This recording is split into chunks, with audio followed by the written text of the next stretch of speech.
Shalom, welcome to Up Close and Personal Podcast with me Rebecca Masih from Menara Doa, Jakarta.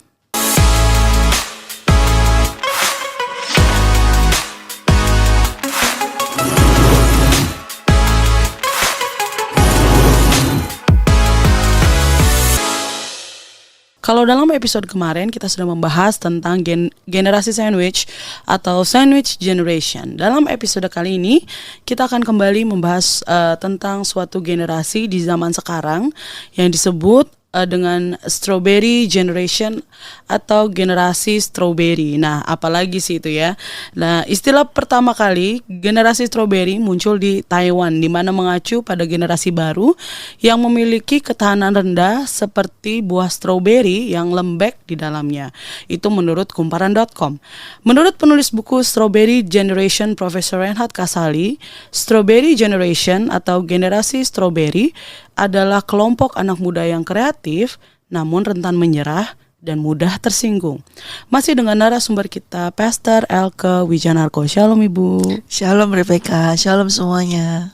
Ya Bu, kalau kemarin kita sudah berbicara tentang sandwich. Wow. Lalu ada strawberry, mungkin nextnya ada tempe atau tahu generation gitu ya. Mungkin kalau strawberry hampir mirip dengan tempe kali ya untuk orang Indonesia. Iya ya, kalau untuk yang versi lebih ekonomisnya gitu ya.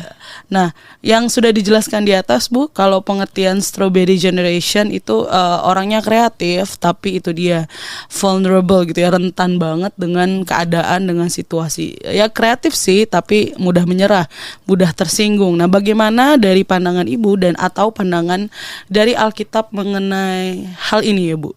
Ya kreatif sih, tapi digencet dikit ya menyerah gitu, gimana? Iya, makanya tadi betul sekali ketika kamu sebutkan tempe itu, karena kalau saya sering katakan mental tempe loh gitu ya. Tempe itu gampang sekali, kelihatannya kan kokoh tuh ya. Kalau kita lihat itu tempe dengan tahu nih ya, kayaknya lebih kokohan tempe ya, tapi lebih gampang dipenyet tempe gitu. Iya ya. betul. Ya, memang penampilan itu kadang-kadang bisa menipu. Ya, tadi dikatakan walaupun kreatif, walaupun punya ide, punya segala sesuatu, kayaknya dari luarnya tuh keren, kayaknya dari luarnya tuh kokoh gitu ya, tapi ternyata gampang roboh.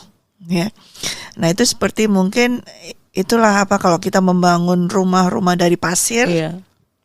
Ya kan, kayaknya bagus, benteng-benteng. Pernah nggak ke pantai bangun gitu kan, kayak indah, bagus gitu ya? Nggak pernah sih, cuma lihat pernah ngebangun udah dulu bisa. Waktu masa kecil saya pernah seperti itu. Ternyata begitu ada ombak langsung hilang ya.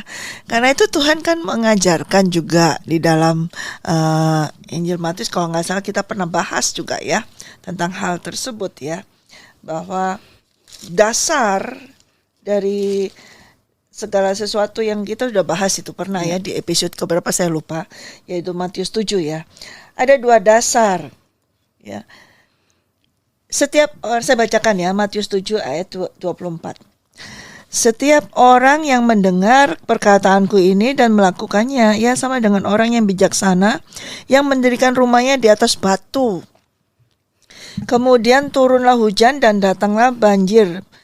Lalu angin melanda rumah itu, tetapi rumah itu tidak rubuh sebab didirikan di atas batu.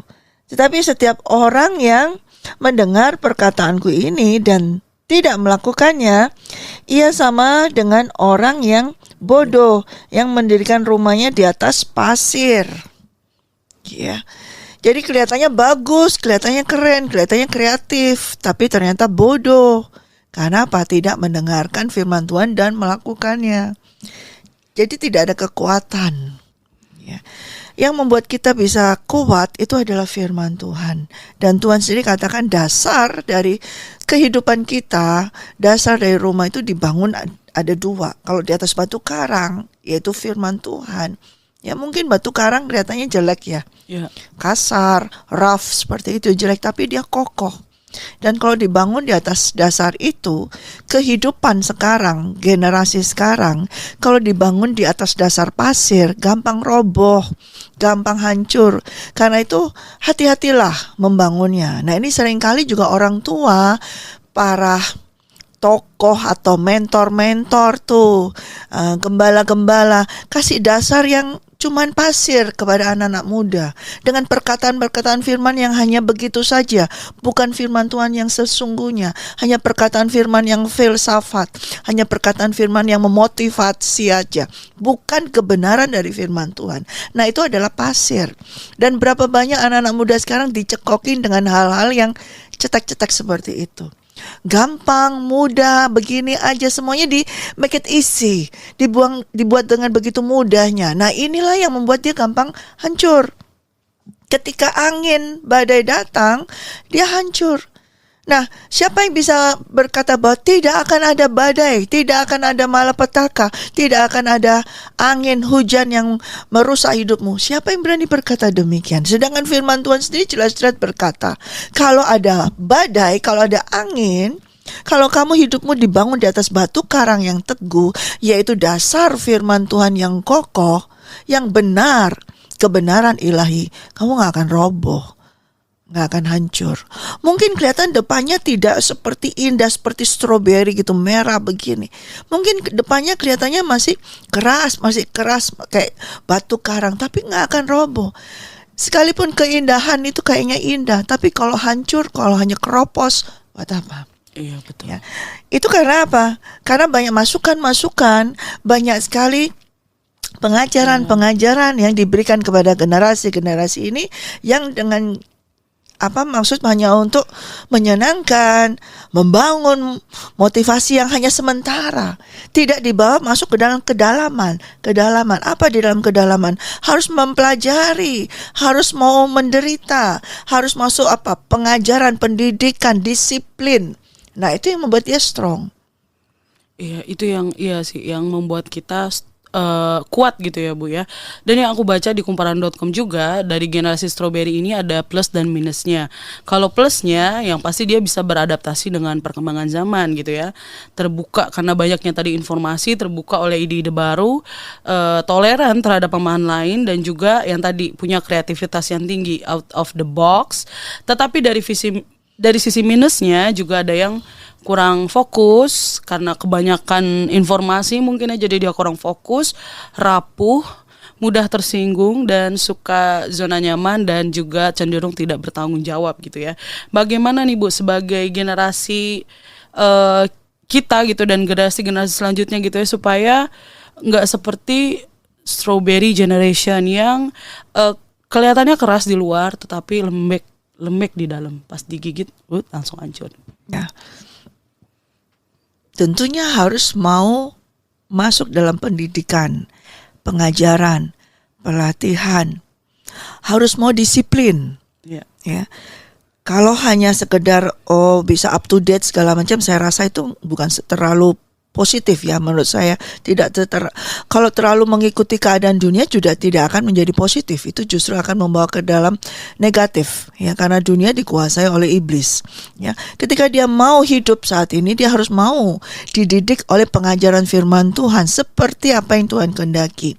Setiap orang yang mau masuk dalam hal ketekunan, disiplin, itu pasti hasilnya akan strong, hasilnya pasti akan lasting ya, karena dia mau masuk dalam proses yang lama. Kalau mau yang instan, itu kayaknya kan mau yang instan, mau yang cepet, pasti juga hasilnya juga akan cepet hilang, cepet selesai.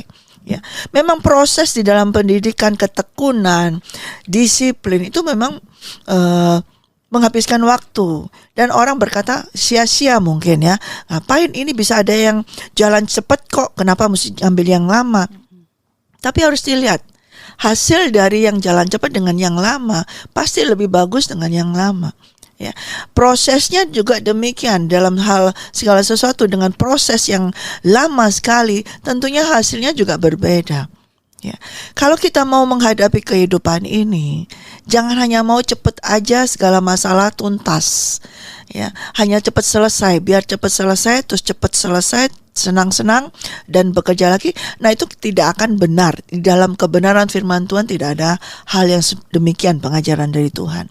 Tapi Tuhan selalu mengajarkan kita dalam proses dalam kehidupan, harus terus teguh ya, teguh hatinya, nggak gampang goyah Ya, sehingga ketika ada badai, tetaplah berdiri, tetap teguh, nggak gampang tadi rentan, gampang tersinggung, gampang putus asa ya, kemudian gampang menyerah karena tidak ada pendidikan seperti itu.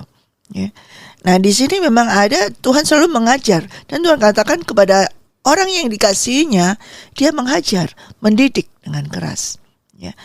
Tapi kepada anak-anak yang tidak diajar didik, dianggap anak-anak buang, anak-anak jalanan, anak-anak gampangan.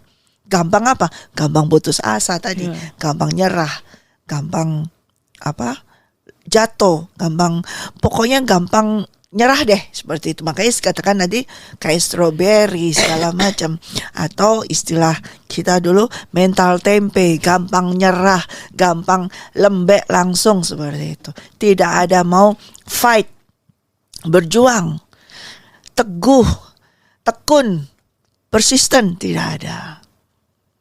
Iya, karena memang kalau misalnya kita lihat gaya dari pengasuhan gitu ya, ataupun parenting zaman dulu dengan zaman sekarang itu sangat-sangat berbeda sekali gitu ya Bu. Kalau zaman dulu mungkin kita diajarinnya keras gitu ya. Kalau mungkin ibu keras gitu ya. Kalau aku mungkin ya agak sedikit diktator gitu ya, karena yang didik tuh opa gitu. Jadi gaya-gaya Belanda gitu ya. Jadi agak-agak gimana gitu kan. Jadi keras gitu. Sedangkan kalau aku melihat orang-orang yang sekarang sudah punya anak gitu ya, mungkin yang sumuran aku gitu yang udah punya anak, sudah tidak seperti dulu gitu. Karena mungkin dia bilang udah cukup di gua aja deh yang dikerasin sama orang tua gua, nanti kalau gue punya anak gua nggak mau kayak gitu. Terus dengan adanya gadget dan segala macam, kalau anak rewel udah tinggal dikasih tab aja, nanti udah kagak rewel lagi kayak gitu. Nah itu agak berbeda ya Bu, sehingga itulah yang generasi yang berbeda ya. Sepertinya menurut mereka suatu kemajuan ya. Tapi justru sebenarnya dari sudut mata Tuhan adalah kemunduran. Karena hal tersebut mereka yang zaman sekarang ini mengikuti gaya dunia yang jelas-jelas dunia ini dikuasai oleh iblis. Dan memang itulah caranya iblis untuk menjauhkan anak-anak Tuhan dari Tuhan, menjauhkan anak-anak Tuhan dari pendidikan firman Tuhan, menjauhkan anak-anak Tuhan dari pengajaran firman Tuhan, sehingga mereka tidak dibangun di atas batu karang yang kokoh, sehingga iblis mudah sekali menyeret dan merobohkannya. Itu adalah sasarannya empuk untuk iblis. Jadi seperti tadi yang katakan BK bahwa ada positifnya. Maaf, tapi menurut saya tidak ada positif sama sekali, karena itu adalah pengaruh dari dunia. Dan dunia mempengaruhi setiap orang pasti menuju kepada kehancuran. Itu dunia. Mau teori apa saja, tetap itu dari iblis dan itu menuju kepada kehancuran. Selain daripada firman Tuhan, kebenaran firman Tuhan yang terus-menerus diajarkan, dibaca, kita mau masuk dalam pengajaran firman Tuhan, itu membawa kita kepada kehidupan. Tapi kalau teori, ilmu pengetahuan dari dunia itu membawa kepada kehancuran, tidak akan ada ya selain daripada firman Tuhan itu sendiri. Karena itu Tuhan Yesus katakan, hanya ada 2 dasar orang dalam kehidupan ini. Dia dibangun di atas dasar firman Tuhan yang kokoh, yaitu batu karang yang teguh, artinya ketika mendengar dan melakukan. Nah, kalau yang sekarang cuman mendengar, lakukan, nanti saja nggak apa-apa, dengar cukup aja. Nah, itu berarti dia cuman di dasar pasir, bohong-bohongan. Ya, mungkin banyak juga anak-anak muda itu yang juga mendengarkan firman Tuhan, bergereja, ya, bahkan banyak yang melayani, tapi cuman seperti di atas pasir, tidak di atas batu karang yang kokoh. Makanya mereka gampang dihempaskan oleh air laut, dihempaskan oleh angin badai, semua gampang karena tidak melakukannya di atas kebenaran firman Tuhan. Ya, karena ya tidak, balik lagi tadi, tidak ditanam di atas batu yang teguh gitu. Iya. Tanamnya di atas bangunnya di atas pasir. Iya, itu orang tua sekarang maunya kan gampang, dan dia merasa bahwa aku dulu kayak dididik keras, kemudian dia merasa mungkin dia belum dibebaskan sehingga ada sakit hati. Kalau saya dulu sempat sakit hati juga dengan orang tua saya. Kenapa saya dididik keras seperti ini? Tapi saya bersyukur Roh Kudus membuat saya mengubahkan pola pikir saya dan menunjukkan hasil dan apa sih gunanya dulu saya mengalami pendidikan seperti itu, dan saya merasakan. Dengan demikian saya bersyukur sekali kalau waktu itu saya dididik keras seperti itu, saya bersyukur. Dan kalau sekarang mungkin ya orang tua tersebut masih mengalami kepahitan. Dia belum merasa dibebaskan sehingga dia udah deh aku aja. Kemudian dia seakan-akan menjadi baik, menjadi orang tua yang baik untuk membiarkan anak-anaknya ini tidak masuk dalam kedisiplinan. Justru orang tua yang demikian adalah menjerumuskan anak-anak ini ke dalam tadi itu, yang gampangan, gampang jatuh, gampang lembek, gampang putus asa, gampang tersinggung, akhirnya gampang diseret diambil oleh iblis. Iya betul. Dan yang satu hal lagi sih, waktu zaman aku masih kecil, orang tua memang tidak terlalu, maksudnya secara pribadi gitu, tidak terlalu melihat tumbuh kembang aku secara pribadi gitu. Tetapi ada satu figur yang memang mengajar dan mendidik, dan aku juga puji Tuhan dari kecil. Waktu itu aku walaupun udah agak telat karena udah kelas 3 SD gitu ya, baru diajak ke gereja oleh tetangga gitu. Itu juga tetangga gitu ya yang ngajakin ke sekolah minggu. Dan ketika aku perhatikan juga bagaimana ini banyak juga yang tidak mengajarkan dari kecil ke sekolah minggu. Betul. Gitu kalau hari-hari ini gitu ya aku perhatiin baik dari orang-orang terdekat gitu, kok nggak dibawa ke sekolah minggu kok nggak dibawa ke gereja ya, atau kok tidak diajarkan tentang Tuhan dari kecil, dikenalkan, gitu. Dikenalin sama Tuhan Yesus dari kecil. Memang tahu sih mama bapak saya ya Kristen ya, saya percaya Tuhan Yesus, tapi udah gitu doang, nggak diajarin. Kalau kita kan dulu sampai hafal ya Bu ya, maksudnya aku sampai hafal cerita Musa tuh kayak gimana, cerita murid-murid Tuhan Yesus namanya siapa aja, 10 perintah Allah. Coba tanya deh sama anak-anak sekarang. Nggak akan apaan ngerti tuh mereka. Musa di mana di Alkitab bagian mana tuh gitu kayak gitu. Betul. Bahkan anaknya pendeta juga pernah saya seperti itu. Kita di sini juga pernah ada dulu di kids sini anaknya pendeta juga masih nggak ngerti juga walaupun anak pendeta ya. Karena apa? Mereka hanya begitu saja pengajaran di rumah, udah cukup deh, yang susah ini pendeta aja, anaknya enggak gitu. Seperti itu banyak sekali. Nah, hal-hal demikian inilah yaitu dari ilah zaman now ini yang membuat orang tua parenting ini seperti itu, kayak ditarik ya, diserongkan secara nggak sadar, sehingga anak-anak ini tidak dibawa ke dalam pengenalan kepada Tuhan Yesus. Sedangkan kita baca di Alkitab, ketika banyak orang membawa anak-anak kecil kepada Tuhan Yesus, murid-murid juga melarang. Tapi Tuhan katakan jangan larang mereka, dan Tuhan membawa dia. Ya, barang siapa yang imannya seperti anak kecil ini, dialah yang memperoleh kerajaan di surga. Dan Tuhan memberkati ini. Nah, kalau itulah kita bersyukur ya. Saya juga mengalami seperti yang Beka katakan tadi. Masa kecil itu sangat penting sekali untuk dibawa mengenal kepada Tuhan. Anak kecil harus mulai dari kecil. Karena memori dari anak 0 sampai 5, anak kecil itu sangat tajam sekali dan itu melekat. Ya, itu kalau kita bawa dalam kebenaran firman Tuhan, maka itu sebagai fondasi, dasar awal yang kokoh, yang nantinya dilanjutkan dengan sekolah lagi, tambah lagi semuanya. Tapi dasar yang awal ini yang penting, yaitu di rumah, bagaimana dengan orang tua. Nah, ini sudah tadi, bukan hanya sekarang begitu remaja itu muncul generasi, tapi dasar dari kecil ini dari orang tua itu sendiri sudah hancur, sudah dibangun di atas batu karang yang kokoh, hanya di pasir. Ya, apalagi sekarang banyak juga yang bukan hanya nggak diajak ke sekolah minggu, dimasukin, tapi ditaruh diikutin di ibadah umum, tapi nggak dididik. Mereka bicara sendiri, main teriak-teriak di ibadah, orang tuanya diam aja. Tuh kan paling kadang-kadang gimana banget deh kayak gini ya. Kok pendidiknya kayak gitu ya. Saya dulu pernah diajak mami saya, kalau ke ibadah rame sedikit langsung dicubit sama saya, diam.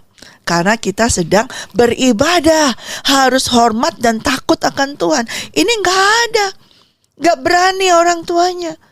Cuek aja, bodoh amat. Yang penting, mungkin orang tuanya juga ke gerejanya juga asal aja. Yang penting gue datang ke gereja ibadah. Jadi dia tidak merasa suatu kebutuhan. Jadi dia tidak merasa bahwa ke gereja beribadah kepada Tuhan itu merupakan suatu keharusan atau suatu kebutuhan dalam kehidupan. Hanya sekedar absen, ya seperti itu. Akhirnya dia melakukan anak-anaknya juga demikian. Ya. Nah, ini yang berbahaya. Iya, karena memang itu tadi golden age 1-5 tahun dia menyerap Betul. semuanya kayak sponge gitu ya. Iya. Diserap mau baik mau buruk semua diserap sama dia. Nah, itu penting sekali. Jadi kita bisa ingat banget memorinya di situ. Mau keadaan baik, keadaan buruk itu terekam banget di situ. Nah, dari situ dan dikatakan tadi yang kita baca itu merupakan dasar fondasi yang kokoh untuk terusnya. Sehingga walaupun mungkin hanya sesaat lah, tapi itu sudah di atas batu karang. Sehingga fondasi itu akan terus terbangun dengan demikian. Dan tidak membuat gampang nyerah, gampang putus asa. Ya. Apalagi tadi saya sempat mendengar BK katakan zaman sekarang anak-anak dikasih gadget ya, kasih semua ini supaya diem ya. Makan aja pakai itu ya supaya nggak ngeributin orang tuanya, nggak ngerepotin orang tuanya. Nah, ini salah besar. Yang salah di siapa? Bukan di anaknya, tentunya pasti orang tua. Ya. Iya, karena anak cuman ngikutin aja. Betul. Gitu ya. Ya kita juga sebagai orang tua gitu ya, kalau misalnya ya sekarang udah jadi orang tua gitu ya, kita harus benar-benar ini ya Bu, maksudnya memperhatikan jangan sampai nanti ada sebutan generasi lagi, generasi tempe, Ya, itu jambu mungkin atau apa gitu ya. Itu hanya sekedar istilah ya. Yang penting adalah benar di sini adalah kalau di firman Tuhan hanya ada kebenaran firman Tuhan. Pastinya nanti akan muncul perbedaan antara orang-orang yang sungguh-sungguh beribadah kepada Tuhan dengan orang yang tidak beribadah kepada Tuhan. Iya. Nah, bagaimana nih Bu ya kita bisa menjadi, ya kalau tadi terlanjur sudah mental strawberry gitu, mental tempe gitu ya, kita bisa menjadi orang yang bermental kuat gitu ya, bisa fight gitu, tapi bukan sekedar fight doang gitu, tetapi fight the good fight di tengah banyaknya gempuran-gempuran, mungkin segala sesuatu yang terjadi dalam hidup kita atau segala keadaan gitu ya, in every circumstances gitu, kita tetap bisa fight the good fight bersama dengan Tuhan, menjadi orang yang itu tadi mendasarkan kehidupan, membangun hidupnya di atas batu karang yang teguh. Bagaimana itu? Datang kepada Tuhan Yesus, memohon ampun kalau ada kesalahan, ada dosa yang dilakukan akibat dia menyerah atau gampang tersinggung, marah, mungkin ada marah ya. Marah, kepahitan itu yang membuat orang itu gampang jatuh ya. Nah, itu minta ampun kepada Tuhan, segera dibereskan, mengampuni orang-orang yang mungkin menyakitimu, membuat engkau lemah seperti itu, tapi datanglah kepada Tuhan dan ampunilah mereka, dan Tuhanlah yang akan memberikan kekuatan. Selama kita mau kembali dibangun lagi, asal kita mau dibangun lagi, ya, rebuild, dibangun lagi di atas dasar firman Tuhan yang benar, di atas dasar firman Tuhan yang kokoh, yaitu batu karang, yaitu Tuhan Yesus Kristus. Ya, kalau kita mau kembali lagi, dibangun lagi, bukan sesuatu yang memalukan, bukan sesuatu yang masa sih begitu saya sudah usia segini kok saya mau harus dibangun lagi. Itu bukan sesuatu yang memalukan. Itu adalah start awal yang bagus sekali dari Tuhan. Tuhan akan memberikan suatu kesempatan kedua kepada kita, kepada siapa saja yang mau datang kembali pada Tuhan. Tuhan akan berikan kesempatan untuk dibangun lagi, selama kita mau menyerahkan ya segala kegagalan kita, segala kesalahan kita, segala apapun kita serahkan kepada Tuhan, dan biarlah Tuhan sendiri yang akan membangunnya di dalam kehidupan kita. Amin. Iya, selama kita hidup masih ada kesempatan ya Bu ya. Ya, always there's second chance itu ya. Ya, untuk kita kembali datang kepada Tuhan dan diubahkan oleh Roh Kudus. Terima kasih Ibu. Sama-sama untuk pembahasan Beka. kita hari ini. Sampai di sini dulu podcast kita pada hari ini. Terima kasih untuk support Bapak, Ibu, Saudara dan Saudari sekalian. Jangan lupa di like, subscribe, serta nyalakan lonceng dan share podcast Up Close and Personal. Be ready for He is coming. God bless you. God bless you.